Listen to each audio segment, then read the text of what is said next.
Can you please come and get Zaya? She's at my door. Yeah, you gotta come get her. Come get Zaya. She can go there easy. That's fine. But I have you're gonna have to keep her down. Yeah, because she's crying to come in. She knows I'm in there. Okay. Mhm.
Good morning. Good morning. Good morning and welcome to the First District Court of Appeal.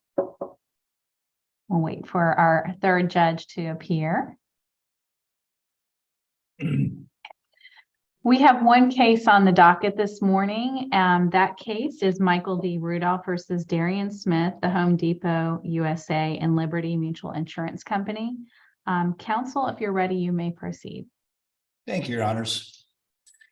May it please the court, Your Honors. I'm Mike Weiner here on behalf of the appellant Michael Rudolph, who was the attorney for the claimant in this workers' compensation case. I would like to reserve 3 minutes for rebuttal, please. So noted. Thank you. Mr. Rudolph was the attorney for the claimant in this case. He actually was, I believe, the sixth attorney of record who handled this case over a long, very difficult 27-year period. And most importantly, he was the only attorney who was able to achieve what none of the other attorneys could before. And that was the contingency in the case of reaching a settlement that was satisfactory to the claimant and to his mother, who acts as a sort of guardian in fact. I believe Your Honors are well acquainted with the facts of this case. So unless you have any specific questions regarding the facts, I'd like to dive right into the multiple legal errors which the judge of compensation claims committed, which we believe warrant reversal and a remand in this case.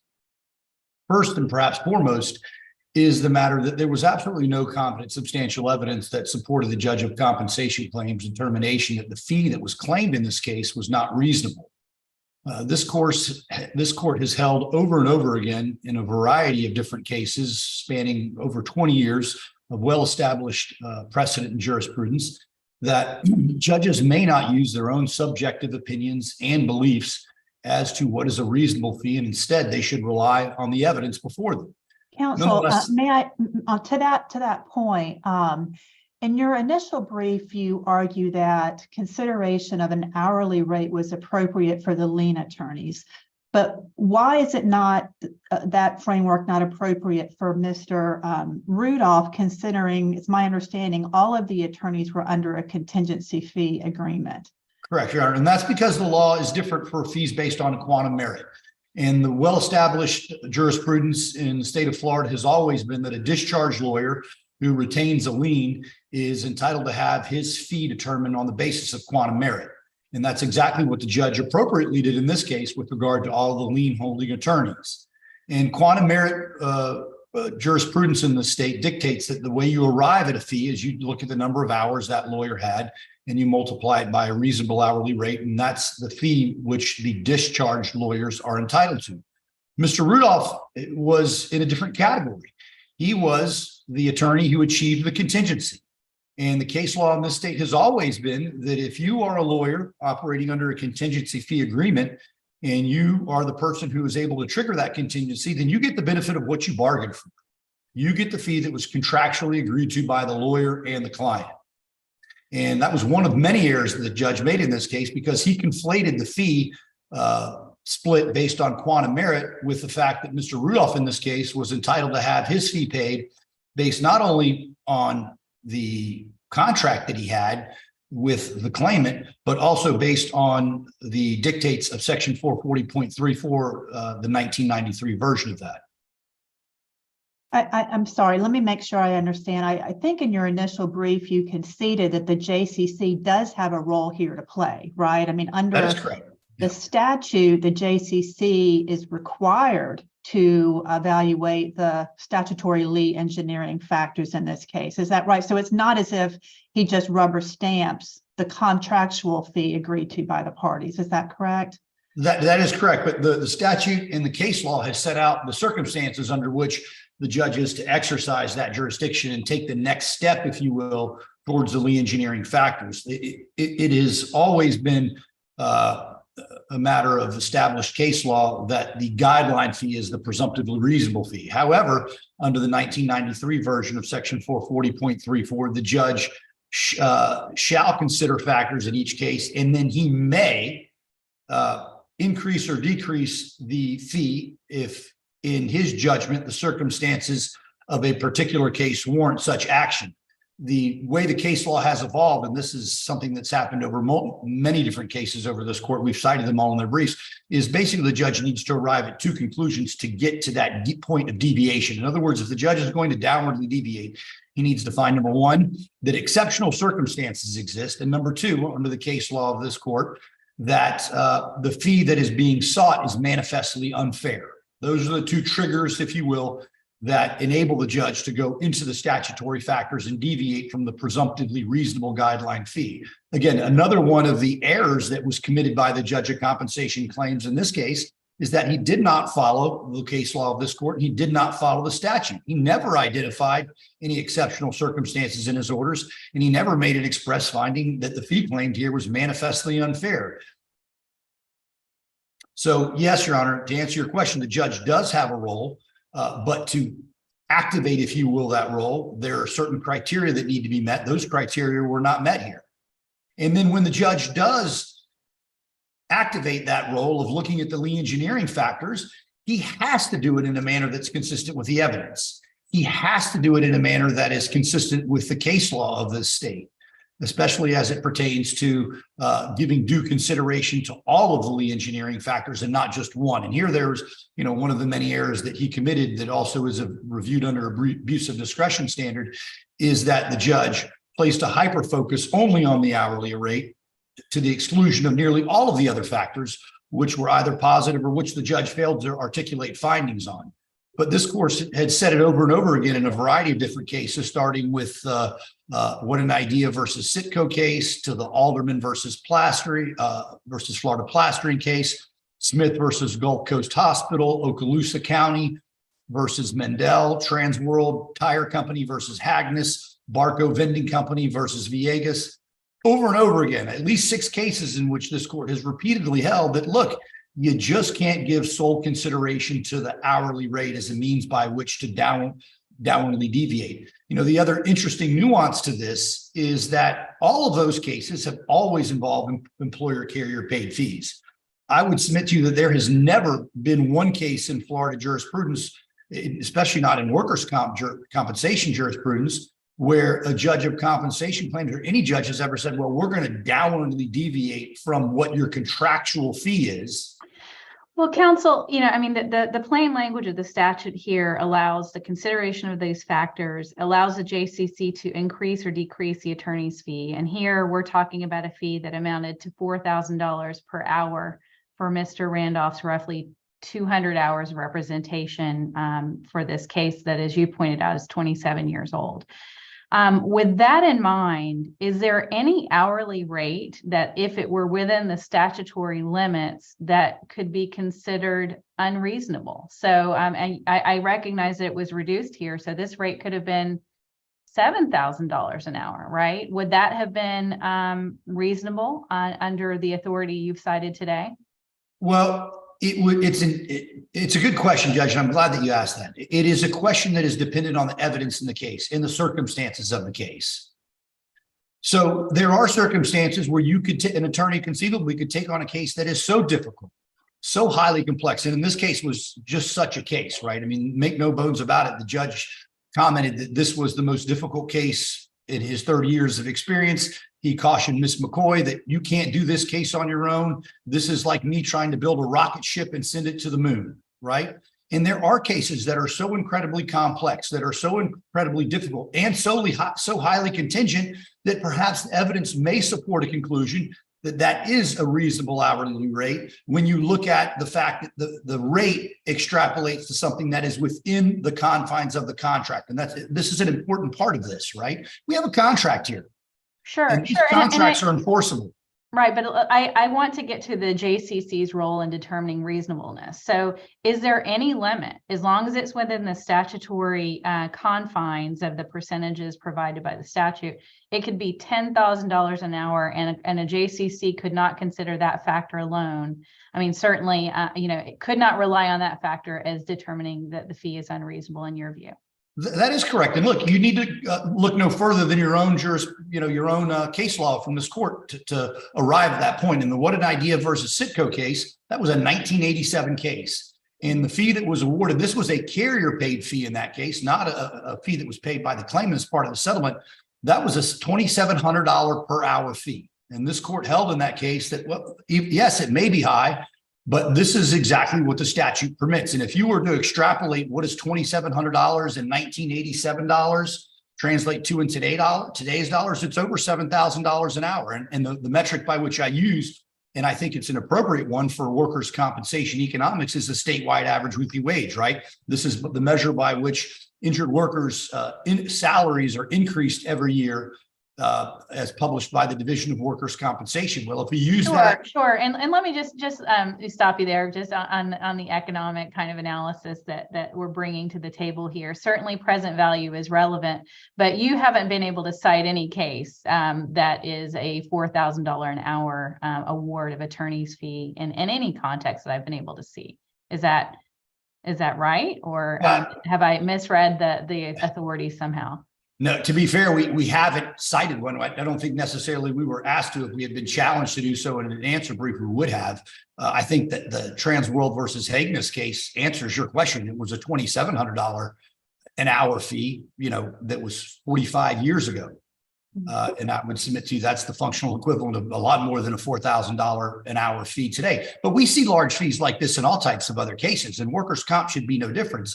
In personal injury cases, we routinely see, large settlements that can be effectuated by a lawyer very efficiently. And we don't punish that type of efficiency. And that's an important part of what I think the judge of compensation claims lost here. If you have a contract by which you're going to agree to do something, and let me use a couple examples of things that were, one of which was referenced in our brief. A standard real estate agreement for a realtor to sell a house is 6% in the state of Florida, which coincidentally is less than what the amount of the fee that Rudolph had asked the judge to approve in this case. And if the real estate agent goes out and he is able, because of his skill and his experience and his contacts and everything else that he has at his disposal, and he is able to execute on the terms of that contract and do it in a manner that's fast and efficient and sell that home at a quick price, in a very quick fashion, and do it for the full asking price, do we turn around and penalize the realtor for being good at his job? Of course not. We say this is the benefit of what you bargained for. And this is all that Mr. Rudolph is asking for here. We agreed that we were going to do something based on a contract. We did it. We executed. We delivered the proverbial goods when no one else before us could do that, and we should be entitled to the benefit of our bargain. Well, if Counsel- you could, Judge Ray, go ahead. Oh, I'm sorry, Chief.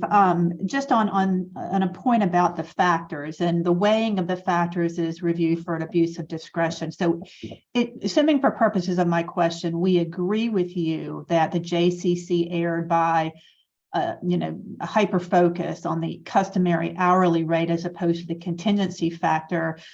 Wouldn't the remedy be to remand it to the JCC to reweigh the factors in light of the correct kind of legal framework, as opposed to what I think you're asking for is for us to just rubber stamp the agreed to amount?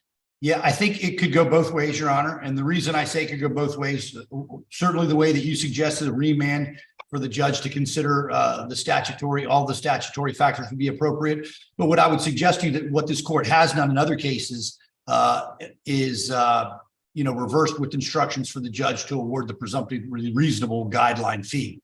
So the case law from this court has endorsed our iteration of how this court should reverse and remand with instructions. And I think that the added factor here that's not present in those other cases is that there is no privity of contract in those other cases, right? All these other cases which have formed the body of this court's law dealing with deviations has always been employer carrier paid fees when they wrongfully deny benefits to injured workers. The wrinkle or change if we have here is that this is a claimant paid fee on a settlement that has been contractually agreed to.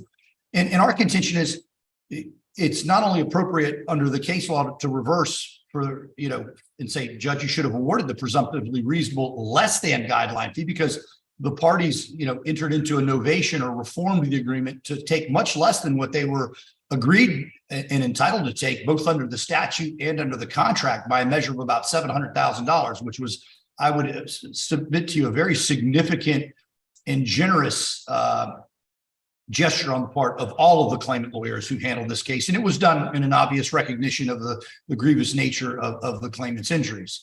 But, back to my point again, we have privity of contract here. And Mr. Rudolph was entitled to the benefit of his bargain. He achieved the contingency. And the case law of the state has always been in contingency fee cases that you don't get to claim, and I say you, meaning the client, after the contingency has been achieved. The client doesn't get to say, hey, I cry foul, or, I want to fire you, as unfortunately what happened in this case. And it happened in this case because instead of the judge assuming his role to resolve controversy, the judge became, unfortunately, the initiator of controversy. And we understand the judge did it perhaps out of benevolent or sympathetic purposes, but those are not engineering factors. Those are not factors in terms of contract law in the state of Florida. And contracts in workers' compensation contingency fee cases are not treated any differently than they are any other way. And we should not be creating as a court a separate set of rules or guidelines for workers' compensation claimant contracts with their attorneys that exists independent of how every other contract is interpreted in the state of Florida. Counsel, what is the significance in your view of the claimant's waiver of a right to a hearing on reasonableness in the motion to approve the attorney's fee amount? Well, it's an important part, and essentially it meant, and what we all knew, the client agreed with this, and his mother, again, who acts as his de facto guardian, agreed with this fee. They agreed that it was reasonable. The testimony, even at the hearing before the judge from Ms. McCoy, was, thank you so much, all of you lawyers. I know I've been tough, and I credit her. She's had a tough job over the past 30 years, and she's done it admirably. But she was very grateful to the lawyers for the job they did, and there was no problem with the compensation that Mr. Rudolph or any of the other lawyers was getting. Well, is waiving the ability to have a hearing on reasonableness the same as conceding that the fee is reasonable? I mean, isn't that the JCC's statutory role that is the center of our focus here today? Well, Your Honor, if you look at the waiver signed by the claimant, he waived his rights to appeal on this issue, and he waived his rights to have a hearing on this issue. So I would submit to you that at that point, the role of the JCC really was no more than, does the fee comport with the presumptive statutory guideline? Of course it does. Does it comport with the Florida bar rules? Of course it did. It's far less than that. And that's it. Insofar as fees are concerned between claimants and their lawyers, that's the end of the inquiry. The other part of the inquiry could have been that maybe the claimant comes forth in some cases and says, hey, this fee was entered into, or agreement was entered into based on fraud, overreaching, duress, or some type of unconscionability. And of course, the judge of compensation claims would have a role in those scenarios. But in this scenario where the claimant has waived those rights, where the fee comports with the requirements of section 440.34, where the fee comports with the requirements of the Florida bar rules that govern lawyers, where the fee was consistent with the contract, there really was no role for the judge to take here to become the independent witness who made his own factual findings that were never subject to cross-examination and that were, Mr. Rudolph had no due process to understand what the judge's concerns were. He got sideswiped by these concerns after the order came out. If you look at Mr. Rudolph's plea to the judge during the hearing, as judge, I can see that you're having a struggle here. Can you tell us what's going on so we can give you more information in terms of what you need? And the judge stood silent and said, I've got all I need. And, made the quip that the law is like a bowl of spaghetti. Well, respectfully, it's not. We have very clear statutory dictates and very clear precedent from this court that would suggest otherwise. Okay. Thank you, Mr. Weiner. Ms. McCoy, you may proceed. Thank you. First of all, my name is Linda McCoy, and I am the mother of Darian Smith. I'm going to have to ask you all to indulge with me because I will tell you I am very emotional right now. A lot has been said that was inaccurate, respectfully, by Mr. Weiner. I understand he's representing his client. However, Your Honors, I would like to first start out by just giving you a little bit of history about my son, Darian, who nobody seems to be really interested in. My son, Darian, was injured 21 years ago. He was in college to become an educator. At that time, I was a single parent. I was working 3 jobs to support my 2 sons, Darren and Cameron. My son, Darian, I raised him in Miami, Florida, and I didn't want him to end up being one of statistics with drugs or drug dealing. Instead, my son decided to go to school and he worked for Home Depot.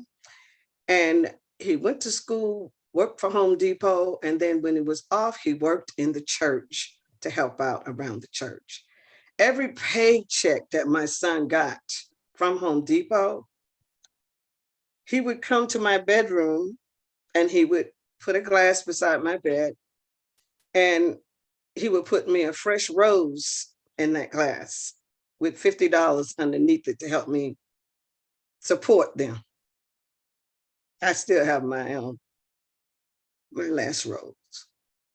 I cannot tell you guys how this whole ordeal has affected me and my sons.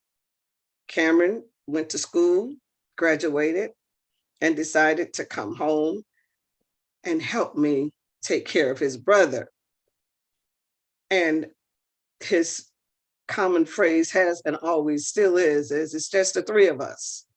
And between the 3 of us, we were able to support and take care of my son, Darian.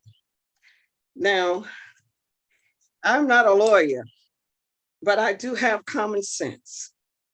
And I do know right from wrong. And I understand how things work somewhat in the legal field. But I don't have to defend Judge Ameda to you guys. I don't have to do that. I don't even have to defend any of the other judges that presided over my son's case. But one thing that he said is very true. Yeah, we were in the system for 30 years. 30 years we were there. And it was very complicated and it was very indeed hard, but it wasn't as hard on the attorneys as it was on me and my son, Darian. Mr. Weiner does not understand that for 10 years, I begged for them to complete the basement because I had to go down to unfinished basement and see my son down there without care. 10 years my son went without a shower. 10 years. I begged and I pleaded, Mr. Weiner, for my son to have his living quarters completed so he can take a shower like you get the privilege of doing every day. 10 years.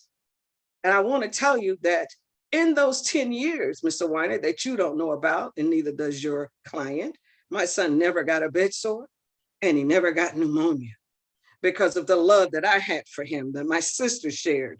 And we got together and we took very good care of my son.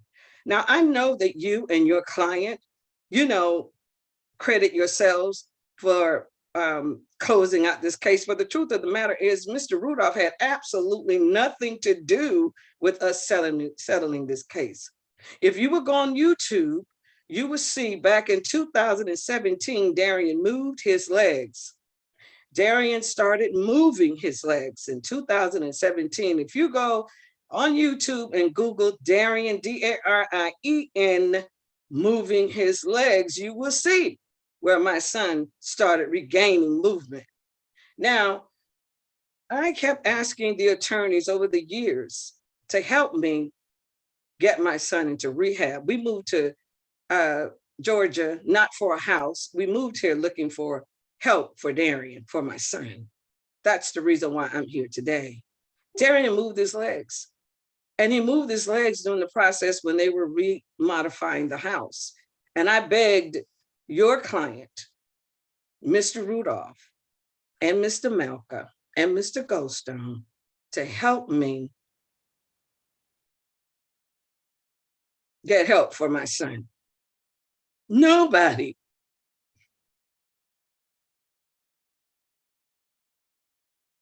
was interested in helping him. I couldn't get help here at Shepherd because they said that they were limited. There was only so much they could do. I went out and I tried to seek places on my own, but they told me because he was under workers' comp that they could not let him into their facilities without the case manager approving it. I pleaded to the case managers and I asked them to please help me get my son rehab. And the case manager said the case was old and that nobody was interested at that point in time to help him. I kept my son in the system because I was afraid that if I settled, that I would not have enough money to care for my child. The monies that they were asking me to settle for would not do the job. And even what we settled for with Mr. Rudolph is not enough money to sustain him. My son requires 2 nurses a shift to take care of him. And the monies that I settled for this time is not enough money to take care of him for the rest of his life. And for Mr. Rudolph to come in and try to take that money, I never agreed on any contract with Mr. Rudolph that he could take that kind of money. Mr. Rudolph said to me that he would abide by the laws that was grandfathered in 1993 for my son when he was hurt. He said that he would go under the same fee that Mr. Malka went under when Mr. Malka had the case. There is no way that I would have agreed to him paying him $4,000 an hour to help my son. Mr. Rudolph didn't do anything. He didn't file for any benefits. He didn't try to help me get rehab for Darian. This case was settled not because of your client, sir. Let me get you straight on that. Your client had absolutely nothing to do with settling this case. I settled this case and my son, we settled this case because we wanted help for my child. Get that straight. He didn't do anything miraculously. The best attorney on this case, name was Jerry Goodmark. He was the one that helped my child. He was the best lawyer that my child had. After that, everything went downhill. Now, my son is not a cash cow. My son is a human being. My son deserves the best quality life that I could give him. He deserves that. He deserves care. He deserves nurses. He deserves respiratory supplies. He deserves his medical supplies. He deserves to live his life out just like you do, sir. Just like we do. He deserves that right to live his life. Now, Ms. McCoy, if I could ask a question, what our task on appeal is a very narrow one. We are looking at whether this judge of compensation claims made a reversible error in deciding that the fee here was not reasonable. And one of the things that Mr. Weiner has argued is that you and your son waived the authority to challenge the reasonableness of the fee by not asking for a hearing. Do you have any response to that? that is not true. That is a lie. And then I want to go back, and he talked about during this hearing that Judge Almeida had concerning the wages. He falsely accused, he lied on the judge. Judge Almeida never said what he said he said. And during that hearing, Judge Almeida, he allowed me and my youngest son, Cameron, to be in the hearing. During that hearing, I have a CD of it, Your Honor. And when I realized what the hearing was about, the wages, I asked Mr. Rudolph, and I have a CD where Mr. Rudolph agreed with the judge. I never agreed to what he said. I have proof. I have a CD, Mr. Weiner, where your client said during that hearing, when I realized what the judge had said, I asked Mr. Rudolph, I said, Mr. Rudolph, if the judge rules that Darian is due more money, would you give Darian his money? And your client said, yes. I have a CD, sir, that would back this up, where your client agreed that if the judge ruled that Darian was entitled to more money than what your client was willing to give him, Mr. Rudolph agreed to pay Darian that money. So I don't understand. Well, I do understand. So I have this right here. I have this proof here to prove that Judge Almeida did not say the things that you say. I have proof that your client agreed to pay my son the money that was left over, and he never did. Now, I don't get it, Your Honors. I don't understand. I don't know the law, but I do know right from wrong. I did look up the Lee engineering law. I looked that up because I wanted to try to understand what this was all about and what the judge was talking about. And what I walked away with lawyers representing their clients with integrity, with honesty. I walked away with lawyers representing somebody like my son who is vent dependent, who needs his money. I didn't want to settle this time because I was afraid. I knew that I would rather fight in court like I did for 30 years and know that I had a dog in the fight, that at least if I could get a lawyer to help me fight for his benefits, that he would get it. It would take me a long time, but I was willing to wait. It didn't matter to me how long it took, but I knew that the insurance carrier had a big pocketbook. And what I settled for, he did not want to do that. I did not. But what do you do when your son starts moving? What do you do when he says, Mom, help me? What do? You do what I did. You settle, because nobody wants to help your child but you. So I settled this case because my son needs rehab. That's why I settled this case. It had nothing to do with Mr. Rudolph's expertise or whatever, because as a matter of fact, he shut me down. Your client, Mr. Weiner, kept saying to me the worst thing that any mother would want to hear. Oh, he's going to die. Your son is going to die. Who wants to hear that from the attorney that's representing your child? He's going to die. But guess what? They told me that 30 years ago that he was going to die, but he's still here. Mr. Rudolph and nobody else has a right to make that decision. So I don't know what else I could say or what else I could do, because I know that I went over what Judge Almeida wrote.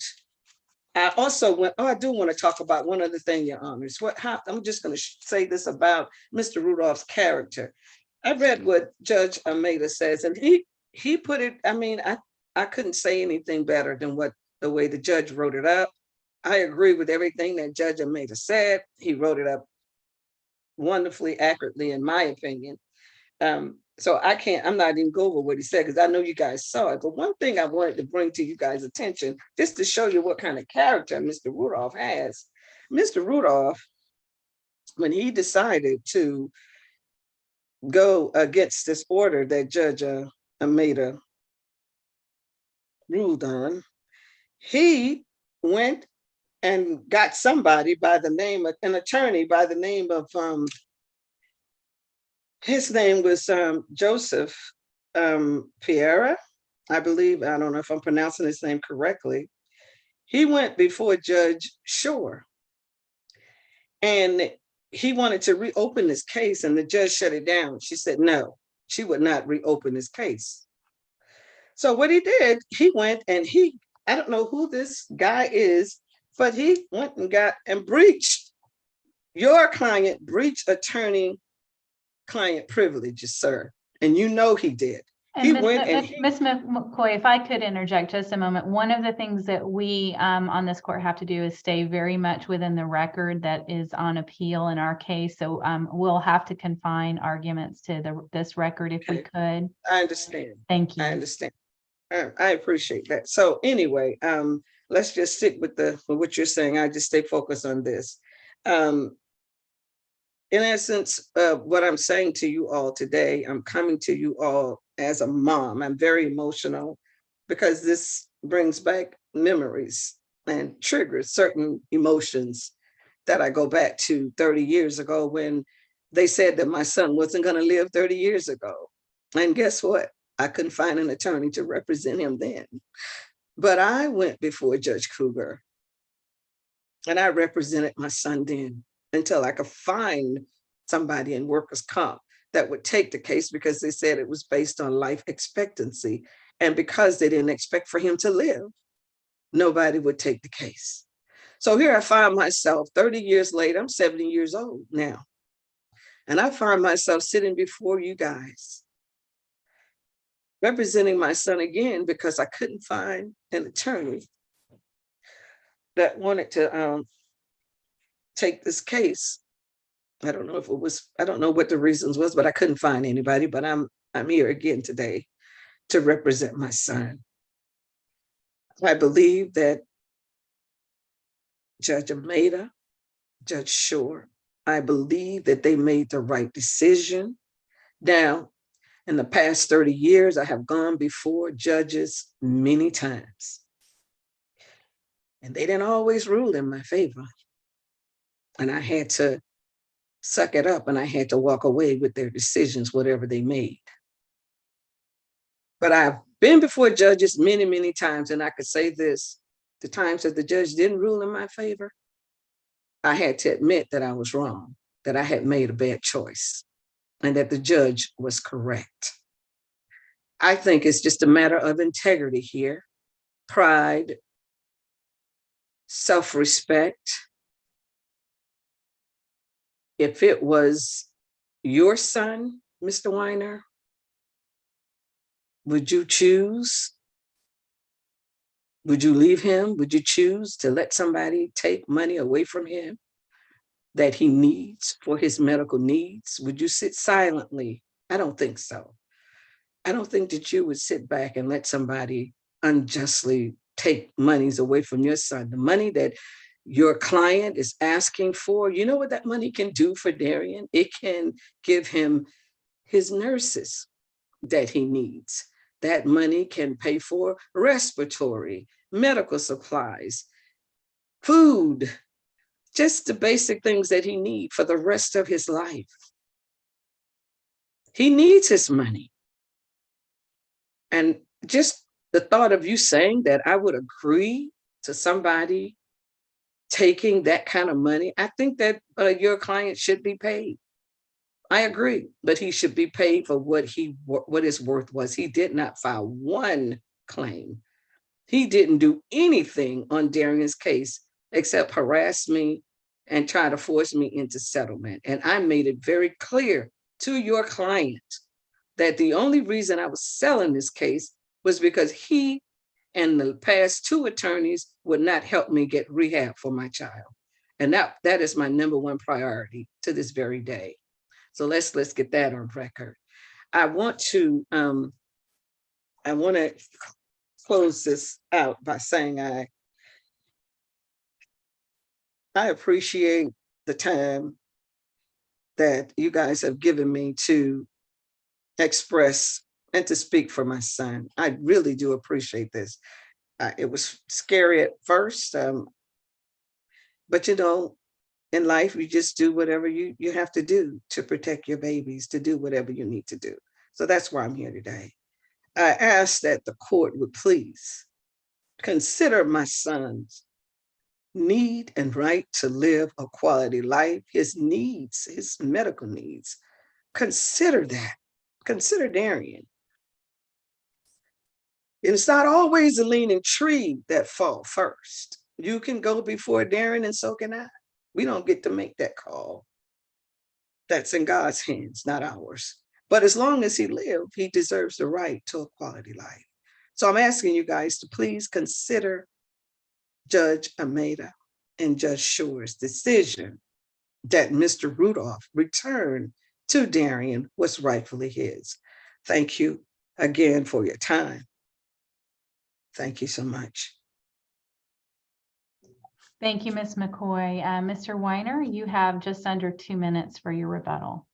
Thank you, Your Honors. May it please the court. As a parent of two children, I have great sympathy for Ms. McCoy and what she's been through. And I also have great sympathy for the grievous nature of the injuries that Mr. Smith suffered. The hardships visited upon the family are not lost upon us here. But those are really not the questions in this case, Your Honor. And I would humbly submit that we have to take the emotion out of the case. And instead, what we insert in its place is we insert the facts and we insert the law. And we decide cases based on legal standards that this court has announced over time and time again. And that's simply all that we're asking here.